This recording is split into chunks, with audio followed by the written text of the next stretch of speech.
আসসালামু আলাইকুম, সকলকে আমন্ত্রণ আনন্দ টিভি রাত্রি সংবাদে। আপনাদের সঙ্গে আছি আমি সুমাইয়া আজাদ। টেলিভিশন সাংবাদিকদের বেতন কাঠামো সংক্রান্ত গণমাধ্যম কর্মী আইনের ভেটিং সম্পন্ন হয়েছে। এটি দ্রুতই আইন হিসেবে প্রণয়ন করা হবে বলে আশা প্রকাশ করেছেন তথ্যমন্ত্রী ডক্টর হাসান মাহমুদ। অপরদিকে বিনা পয়সায় করোনা ভ্যাকসিন পাওয়ার সুযোগ নেই বলে মন্তব্য করেছেন মন্ত্রিপরিষদ সচিব খন্দকার আনোয়ারুল ইসলাম। বুধবার সচিবালয়ে পৃথক সংবাদ সম্মেলনে এসব তথ্য জানান তারা। এসডি বুলবুলের প্রতিবেদন জানাচ্ছেন তরিকুল ইসলাম, ক্যামেরায় ছিলেন খলিলুর রহমান। টেলিভিশন সাংবাদিকদের বেতন কাঠামো নিয়ে আলোচনা হয়েছে কিনা জানতে চাইলে তথ্যমন্ত্রী বলেন, আমরা বেতন কাঠামো নিয়ে আলোচনা করিনি, তবে বেতন কাঠামোর একটি আইনি ভিত্তি দেওয়ার জন্য সরকারের পক্ষ থেকে একটি আইন প্রণয়ন করা হচ্ছে। বেতন কাঠামো এটা একটা বড় ব্যাপার, এটি এই নিয়ে আমরা আলোচনা করিনি, তবে এই বেতন কাঠামো একটি আইনি ভিত্তি দেওয়ার জন্য সরকারের পক্ষ থেকে আইন প্রণয়ন করা হচ্ছে। সেই আইন আমাদের পক্ষ থেকে বহু আগে সেটি প্রণয়ন করে মন্ত্রিসভার মাধ্যমে আইন মন্ত্রণালয়ে গেছে। তো আজকে সর্বশেষ খবর হচ্ছে আইন মন্ত্রণালয় সেটি ভেটিং করে ফেলেছে। সুতরাং আমরা আশা করছি এই আইন প্রণয়নের ক্ষেত্রে আমরা দ্রুত একটি ব্যবস্থা নিতে পারব। গণমাধ্যম কর্মীদের ছাঁটাই প্রসঙ্গে তিনি বলেন, আগামীতে যাতে কেউ চাকরিচ্যুত না হয় সেজন্য সরকার, মালিক ও সাংবাদিকগণ যৌথভাবে কাজ করবে। যখন তখন যে কাউকে যে ছাঁটাই করা হয় সেটি যাতে না হয়, একই সাথে লিগ্যাল প্রোটেকশনটা কিভাবে আরও আমরা ব্যাপক করতে পারি, এই বিষয়গুলো নিয়ে আলোচনা করেছি। দুঃখটাকে ভাগাভাগি করে নিতে হয়, সেই মনোবৃত্তি থেকে যদি আমরা সব বিষয়টাকে দেখি, পুরো ক্যানভাসটাকে দেখি, তাহলে চাকরিচ্যুতি হবে না। অপরদিকে বিনা পয়সায় করোনা ভ্যাকসিন পাওয়ার সুযোগ আছে বলে মনে হয় না বলে মন্তব্য করেছেন মন্ত্রিপরিষদ সচিব খন্দকার আনোয়ারুল ইসলাম। বুধবার প্রধানমন্ত্রী শেখ হাসিনার সভাপতিত্বে মন্ত্রিসভা নিয়মিত বৈঠকের পর করোনা ভ্যাকসিন নিয়ে আলোচনায় এসব তথ্য বলেন মন্ত্রিপরিষদ সচিব। আমাদের নজরে এসেছে যে বাংলাদেশ আপনার কি বিনা পয়সায় ভ্যাকসিন পাওয়ার সুযোগ নষ্ট করেছে। বিনা পয়সায় ভ্যাকসিন আসার ইমিডিয়েট কোনো সম্ভাবনা নেই। এটা আমাদেরকে বুঝতে হবে যে সারা পৃথিবীতে একটা কম্পিটিশন চলছে। যখন সার্সের যখন ভাইরাসটা আসে তখন কিন্তু ডেভেলপ কান্ট্রিগুলি প্রায় পাচ্ছিলই না, নন ডেভেলপ কান্ট্রিগুলো। ডেভেলপ কান্ট্রিরা সব কিনে নিয়ে গেছে। তারপরে WHO অনেক চাপাচাপি করে 10% শুধু আনতে পেরেছে। সেই জন্য এবার আমরা রাইট ফ্রম দ্য বিনা পয়সায় এই ভ্যাকসিন অ্যাপারেন্টলি এখনই সুযোগ নেই। এটা আসবে গ্যাবির মাধ্যমে, যদি আসে হয়তো একটু দেরি হবে। বৈঠক শেষে আনোয়ারুল ইসলাম সংক্ষিপ্ত প্রেস ব্রিফিংয়ে সাংবাদিকদের আরও জানান, ভ্যাকসিন আগামী এপ্রিলের আগে আসবে বলে মনে হচ্ছে না, তবে বাংলাদেশ অগ্রাধিকার ভিত্তিতে করোনার টিকা পাবে। এইসব টিকা সংগ্রহ করার জন্য 600 কোটি টাকার একটি তহবিলও গঠন করা হয়েছে। অসমর্থ ও দরিদ্র নাগরিকদের এসব টিকা বিনা টাকায় দেওয়া হবে বলেও জানান তিনি। তরিকুল ইসলাম, আনন্দ টিভি, নিউজ ডেস্ক। বুধবার কুমিল্লা সেনানিবাসের এমআর চৌধুরী প্যারেড গ্রাউন্ডে রেজিমেন্টাল কালার প্রদান অনুষ্ঠানে প্রধান অতিথি হিসেবে উপস্থিত ছিলেন সেনাবাহিনীর প্রধান জেনারেল আজিজ আহমেদ। সেনাবাহিনীর প্রধানকে 33 পদাতিক ডিভিশনের GOC major general Ahmed Tabrez Shams Chowdhury অভ্যর্থনা জানান। এর পরপরই parade commander lieutenant colonel Asif আজমিনের নেতৃত্বে 33 পদাতিক ডিভিশনের একটি সম্মিলিত চৌকস দল কুচকাওয়াজ প্রদর্শন করেন। উক্ত অনুষ্ঠানে ঊর্ধ্বতন সেনা কর্মকর্তাগণ ও বিভিন্ন পদবীর সেনা সদস্যগণ উপস্থিত ছিলেন। বঙ্গবন্ধুর বলিষ্ঠ আহ্বানে সাড়া দিয়ে সেনাবাহিনী প্রতিটি সদস্য জনগণের সাথে একাত্ম হয়ে ঝাঁপিয়ে পড়েছিল দেশকে শত্রু মুক্ত করতে, যার ফলশ্রুতিতে বাংলাদেশ একটি স্বাধীন সার্বভৌম রাষ্ট্র হিসেবে আত্মপ্রকাশ করে। বহুল প্রতীক্ষার পর অবশেষে ময়মনসিংহের ব্রহ্মপুত্র নদের তীরে দেশের সর্ববৃহৎ সুতিয়াখালী 50 মেগাওয়াট সৌর বিদ্যুৎ উৎপাদন প্রকল্প বাস্তবায়নের কাজ শেষ হল। চলতি মাসের শেষের দিকে পরীক্ষামূলক সৌর বিদ্যুৎ উৎপাদন শুরু হবে বলে জানিয়েছেন সংশ্লিষ্ট কর্মকর্তারা। এই প্রকল্পটি উদ্বোধন হলে জাতীয় গ্রিডে যুক্ত হবে আরও 50 মেগাওয়াট বিদ্যুৎ।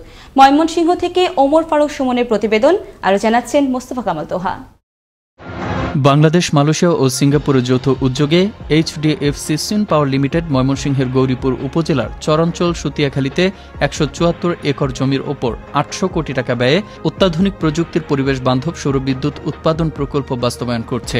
বিদ্যুৎ উন্নয়ন বোর্ডের নির্বাহী প্রকৌশলীর তত্ত্বাবধানে প্রকল্পের অধীনে অফিস ভবন, ব্রহ্মপুত্র নদী শাসন বাঁধ, কাঁটাতারে বেড়া নির্মাণ, ১ বর্গ কিলোমিটার এলাকা জুড়ে সোলার প্লান্ট বসানো, 10টি বক্স ট্রান্সমিশনের সংযোগ প্রদান, সাব স্টেশন সহ 132 কেভিএ ট্রান্সমিশন টাওয়ার নির্মাণ, কিওয়াটখালীস্থ জাতীয় গ্রিড লাইন পর্যন্ত 5 কিলোমিটার আন্ডারগ্রাউন্ড কেবল স্থাপন এবং 1 কিলোমিটার ওভারহেড ট্রান্সমিশন সঞ্চালন লাইন স্থাপনের কাজ ইতোমধ্যে সম্পন্ন হয়েছে। এখন ইকুইপমেন্ট টেস্টিং ও কমিশনিং এর পর পরীক্ষামূলক সৌরবিদ্যুৎ উৎপাদন শুরু এবং জাতীয় গ্রিডে 50 মেগাওয়াট বিদ্যুৎ যুক্ত হবে বলে জানান প্রকল্প পরিচালক। 50 মেগাওয়াট সোলার প্লান্ট যাবতীয় কাজ সমাপ্তির পথে। সোলার প্লান্ট স্থাপন, পাওয়ার ট্রান্সফর্মার স্থাপন কাজ শেষ, ওভারহেড লাইন, আন্ডারগ্রাউন্ড লাইনের কাজ শেষ। এখন শুধু ইকুইপমেন্ট টেস্টিং এবং কমিশনিং করে আমরা সোলার প্লান্টটা চালু হবে এবং গ্রিডে 50 মেগাওয়াট বিদ্যুৎ চলে আসবে। করোনার প্রভাব না থাকলে সরকারের দেয়া বর্ধিত সময়ের মধ্যেই প্রকল্পের কাজ সমাপ্ত হওয়ায় এখন প্রধানমন্ত্রী শেখ হাসিনা প্রকল্পের উদ্বোধন করবেন বলে আশাবাদ ব্যক্ত করেন সিন পাওয়ার লিমিটেডের পরিচালক। এই করোনাকালীন এফেক্ট যদি আমাদের উপর না পড়তো তাহলে আমি এটা ফেব্রুয়ারি মার্চ মাসে কমিশন করতে পারতাম। ফিজিক্যাল ওয়ার্ক সম্পূর্ণভাবে শেষ হয়ে গেছে। এখন কিছু অফিসিয়াল ফর্মালিটিস আছে যেটা সম্পন্নের মাধ্যমে আমরা সিওডি ডেট নির্ধারণ করে সেদিন থেকে এটা চালু করব। আমাদের ঐকান্তিক ইচ্ছা মাননীয় প্রধানমন্ত্রীর মাধ্যমে শুভ উদ্বোধন, ওনার কাছ থেকে সুনির্দিষ্ট তারিখ এবং সময় পেলেই আমরা সেই দিনক্ষণটা আমি ঘোষণা করতে পারব। সপ্তম পঞ্চবার্ষিকী পরিকল্পনা অনুযায়ী দেশে ব্যবহৃত বিদ্যুতের শতকরা 10% নবায়নযোগ্য জ্বালানি, বিশেষ করে পরিবেশ বান্ধব সৌরবিদ্যুৎ উৎপাদনের লক্ষ্য অর্জনে সুতিয়াখালী 50 মেগাওয়াট সৌরবিদ্যুৎ প্রকল্প মাইলফলক হিসেবে বিবেচিত হবে বলে মনে করেন সংশ্লিষ্টরা। Mostafa Kamal Toha, Ananda TV, news desk. Satkhira Khulna মহাসড়কের নগরহাটা গাবতলী গ্রামের গরুর ব্যবসায়ী মোজাম সর্দারের বড় ছেলে হাফিজুলকে অপহরণের ঘটনায় জড়িত 7 জনকে আটক করেছে পুলিশ। মঙ্গলবার সাতক্ষীরা সদর থানায় চাঞ্চল্যকর এই অপহরণের ঘটনা নিয়ে প্রেস ব্রিফিং করেন সদর সার্কেল মির্জা সালাউদ্দিন। প্রেস ব্রিফিংয়ে বলা হয়, পুলিশ ঘটনার পর থেকে বিভিন্ন এলাকায় অভিযান চালিয়ে 7 অপরাধীকে আটক করে। ফেনীতে ডিবি পুলিশ ঢাকা চট্টগ্রাম জাতীয় মহাসড়কের হাজারী রোড এলাকায় অভিযান চালিয়ে 20,000 পিস ইয়াবা ও একটি টয়োটা পিকআপ সহ 2 জনকে আটক করেছে। বুধবার ফেনী পুলিশ সুপার খন্দকার নুরুন নবী এক প্রেস ব্রিফিং এর মাধ্যমে এ তথ্য নিশ্চিত করেছেন। ঝিনাইদহ ইসলামী বিশ্ববিদ্যালয়ের প্রাক্তন শিক্ষার্থী উলফাত আরা তিন্নির মৃত্যুর ঘটনায় প্রধান অভিযুক্ত জামিরুল ইসলামকে বুধবার ভোররাতে মাগুরা ভাইনা এলাকা থেকে গ্রেফতার করেছে পুলিশ। দুপুরে প্রেস ব্রিফিংয়ে এই পুলিশ সুপার মুনতাসিরুল ইসলাম জানান, তিন্নির মৃত্যুর ঘটনায় প্রধান আসামি জামিরুল মাগুরা থেকে অন্য কোথায় পালিয়ে যাওয়ার প্রস্তুতি নিচ্ছে এমন সংবাদের ভিত্তিতে অভিযান চালিয়ে তাকে গ্রেফতার করা হয়। গাজীপুরে কালিয়াকৈর উপজেলার সূত্রাপুর এলাকা থেকে সকালে 400 পিস বিয়ার সহ 2 মাদক ব্যবসায়ীকে আটক করে পুলিশের সোপর্দ করেছে এলাকাবাসী। পুলিশ জানায়, বুধবার উপজেলার সূত্রাপুর এলাকায় প্রাইভেট কারযোগে 400 পিস বিয়ার নিয়ে আসে। এলাকাবাসীর সন্দেহ হলে তাদের কাছে এলাকাবাসী এগিয়ে গেলে প্রাইভেট কারে থাকা বিয়ার রেখে পালিয়ে যায়। 2 জন লোক সহকারে ধরে ফেলে আর কি। তো 2 জন লোককে বলার পর তারা কিছু বলে না, পরে চেক করে দেয় যে এখানে বিয়ার আছে। নারী শিক্ষা, ক্ষমতায়ন এবং নারী শিশুদের প্রতি সহিংসতা প্রতিরোধে রূপগঞ্জ উপজেলা প্রশাসনের বিভিন্ন বিষয়ে অনুষ্ঠিত হল দিনব্যাপী কর্মশালা। বুধবার উপজেলা প্রশাসনের সভাকক্ষে আয়োজিত সভায় নারীদের সামাজিক নিরাপত্তা, পরিবেশ সুরক্ষা, জেন্ডার সমতা ও নিরাপদ সড়ক বিষয়ক আলোচনা করা হয়। উপজেলা নির্বাহী কর্মকর্তা শাহ নুসরাত জাহানের সভাপতিত্বে প্রধান অতিথির বক্তব্য রাখেন নারায়ণগঞ্জ জেলার প্রশাসক জসিম উদ্দিন।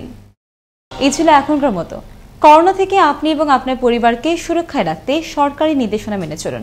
জরুরি প্রয়োজন ছাড়া বাসা থেকে বের হবেন না।